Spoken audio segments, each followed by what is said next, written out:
Hello and welcome back to the Fantasy Playmakers. What's up, guys? In today's video, I'm going to be going through my last set of positional rankings for week 3. So I'm going to be going through my top 20 tight ends going into week 3 of the NFL season. And I think everyone knows the tight end position is pretty thin. So it's going to be looking pretty rough, basically from like 20 to like 13 or 12. So just be prepared. But while you guys are watching this, if you're enjoying the content, please just hit that like button, subscribe to the channel. Let me know your thoughts down below in the comment section. That could be any fantasy football related questions. I will make sure to respond back to you. But let's just get right into the rankings. Starting off at number 20, I have Tyler Conklin. He's had a decent amount of usage on this Vikings team. He's the tight end one now that Irv Smith is injured. So, not someone I'm super excited about. But I mean, if you're in a very deep league, a potential guy you could plug in at tight end. Then at 19, I have Dawson Knox. He's had back-to-back games of acceptable production, like a 4 for 40 one day and then a 2 for 17 with a touchdown. So, I'm not loving the overall volume and opportunities, but if you had him in your lineup the past 2 weeks, you probably weren't greatly disappointed, which is good enough to get you a spot on the top 20 tight ends. Then at 18, I have Cole Kmet. He had a solid week 1 in terms of volume, then kind of took a step back in week 2. Hopefully with Justin Fields, taking over at quarterback, it'll light a little bit of a spark in this offense, give the overall team some more touchdown upside. So I'm going to put a little bit of stock into the young tight end. Then at number 17, I have Hunter Henry. Overall, I kind of feel like we know what this Patriots offense is going to be. They're going to use those running backs, Damian Harris on the ground, James White in the air, and then they're just not going to throw the ball a ton. And when they do, it's going to be to a ton of different weapons. Hunter Henry, Jonnu Smith, you've got Jakobi Meyers, Nelson Aguilar. I mentioned James White in the receiving game. So there's just a lot of mouths to feed, not a ton of yardage and touchdown opportunity, which kind of just limits Hunter Henry's ceiling. But we do know he is a very talented tight end. Then at number 16, it's Jack Doyle. He saw a ton of volume week 2. Hopefully Carson Wentz is good to go. And if he is, it looks like they have a little bit of chemistry, which is enough to get him here as like a mid-tier tight end 2 option. Then at 15, I have Jonnu Smith. It's really just the same concerns I have with Hunter Henry that are there for Jonnu Smith. Smith is slightly more involved, but it's still just not what you want to be seeing for your starting tight end. Then to number 14, we have Austin Hooper. And this Cleveland Browns offense is fairly interesting because they've had a lot of injuries at the wide receiver position. Odell hasn't been able to go the first 2 weeks. Now Jarvis Landry is on the IR. They've really just started to rely on their tight ends. Unfortunately, for fantasy football purposes, they can't just use one and target them a bunch. They need to use Hooper, they need to use Njoku, they need to use Harrison Bryant. So all these guys are getting targets, but Austin Hooper is that top guy. So he's the one who's going to make the top 20. Then at 13, I feel like this is kind of where we're getting into the range of players who would be acceptable starts in your lineup. And at 13, it's going to be Jared Cook. I really liked what I've seen from him in his first 2 games with the Chargers. He's gotten a decent amount of volume. It really seems like he's set himself up as the clear tight end one on this roster. And there's a solid matchup here against the Chiefs, where there's probably going to be a lot of scoring, a lot of overall passing volume, which means lots of opportunities for Jared Cook. Then at number 12, I have Dallas Goedert.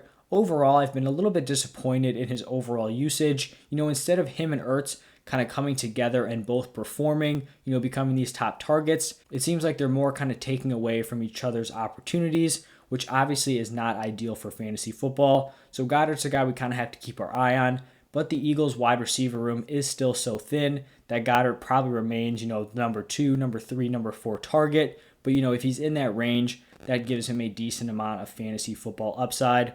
Then at number 11, I feel like this is where I'm very confident. Like if I had these guys on my team in 10 or 12 team leagues, I would put them in my lineup and not really be sweating it. And number 11, it's Robert Tonyan. After a miserable week 1, I feel like we kind of just throw that away with how bad the Packers played. He comes back week 2, is very involved, catches a touchdown. They run 2 different screenplays for him. So overall, I think we're confident that this Packers offense wants to get him involved. They want to use him, and obviously that's great news. You want tight ends who are attached to high-scoring offenses because they're going to get those touchdown opportunities. Then we're here at the top 10, and I have Tyler Higbee here coming in at number 10. He's someone that I was really trying to trade for after week 1 because he was on the field the entire game. He was running basically every single route at the tight end position, and that did carry over into week 2. The issue is he just really wasn't targeted. So I think this is still kind of a buy low opportunity for Tyler Higbee. He has a little bit of a tough matchup this week going against the Buccaneers. Those linebackers are not really players you want to mess with, but still, in the long run, I think he's going to be a safe option at the tight end position. At number 9, I have Logan Thomas, and he's really emerged as someone on this Washington football team who honestly could be the number 2 target behind Terry McLaurin. And so if you can find a tight end as like the number 2 target on a decently solid offense, you want to definitely capitalize that and have those guys in your lineup. Moving on to number 8, I have Kyle Pitts, and his overall usage has been really solid. I think once this Falcons offense starts to click, assuming they do eventually, that's when you're going to see Pitts start to rise up these rankings. But right now, he's probably the number 2 target, but with the limited scoring opportunities, it just puts him, a few steps behind some of these tight ends I have ranked ahead of him. And one of those guys is Noah Fant. I do believe he's the number 2 target on this Broncos offense. Surprisingly, the Broncos have proven to be the more effective offense so far in the season, and especially week 3 when they're going up against the Jets. So I would really like to have Noah Fant in my lineup. Then at number 6, we've got Rob Gronkowski, really probably the biggest breakout at the tight end position. It sounds crazy to say to a player who is arguably the best tight end of all time, but he was being picked as like a mid-tier tight end too, and now all of a sudden is in like the top tier conversation. The dude has been on an absolute tear. He has 2 receiving touchdowns in his last 3 games, first 2 weeks of this season, and then going back to the Super Bowl. A little bit of a tough matchup this week against the Rams, but I still think he's going to go out and produce. He's really taken over as the full-time tight end 1 there. He's no longer splitting snaps with O.J. Howard and Cam Brate. Plus Antonio Brown may be out, which I think just kind of maximizes Rob Gronkowski's opportunity to have a pretty solid target share. After Gronk, I have Mark Andrews, and he really hasn't had like a huge game like some of these other tight ends around him, but the volume is there. He's been targeted a lot, and there's just not a lot of targets in this Ravens offense. It's really just looking like Mark Andrews, Marquise Brown, and then potentially Sammy Watkins in terms of pass catchers. And so I really like where that kind of leaves Andrews in terms of his fantasy football opportunity. At number 4, I have George Kittle, and I did actually have to bump George Kittle out of that top tier group.